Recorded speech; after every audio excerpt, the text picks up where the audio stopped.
प्रीतम, ही मांजर दूध पिऊन सुद्धा झोपलेलीच नाहीये. बोलले होते ना तुम्हाला, त्या दिशाच्या बाबतीत गाफील राहून चालणार नाही आपल्याला.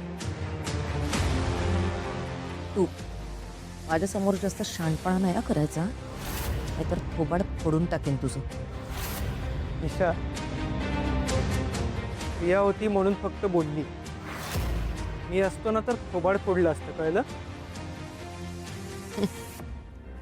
एका वाया गेलेल्या युजलेस मुलाकडून दुसरी काय अपेक्षा करणार कोण?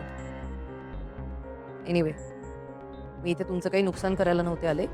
मी फक्त जरा तयारी बघायला आले होते. तू इथे तयारी बघायला आली होतीस की तुझी कुठली वेगळी तयारी करायला आली होतीस?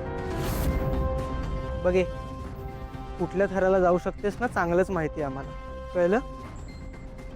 तुला पारूची प्रगती बघवत नाहीये ना ग, म्हणून तर तू चॅलेंज स्वीकारलंच आईचं, पारूचा बिझनेस बंद पाडायचा. हो, पण हिला अजून हे कुठे माहितीये की आईंना जर कळलं ना की ही मुद्दाम वाईट हेतूने पारूची ऑर्डर बिघडवण्याचा प्रयत्न करत होती, या या मसाल्यांमध्ये पावडरी वगैरे मिक्स करण्याचा प्रयत्न करत होती, तर आत्ता आई हिला पोलिसांच्या हवाले देतील आणि मग जेलमध्ये जाऊन हिला खडी फोडावी लागेल. काय ग, करू फोन? हा, तुला करायचं असेल तर कर, पण मी इथे काहीच नुकसान करायला नव्हते आले, हे मी ऑलरेडी सांगून झालेलं आहे. तसंही तुम्हा दोघा नवरा बायकोला उगाच ड्रामा क्रिएट करायला आवडतोच ना, कर करायचं तर.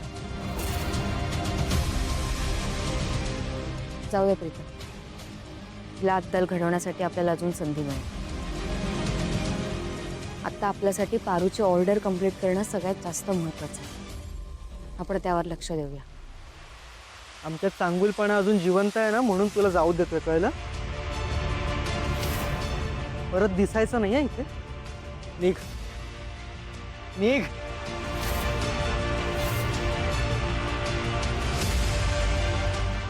निघ. Useless.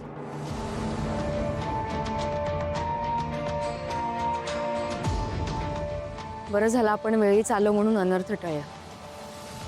I guess it safe. आता आपण जाऊन झोपू शकतो, थोडं रिलॅक्स होऊया. हो,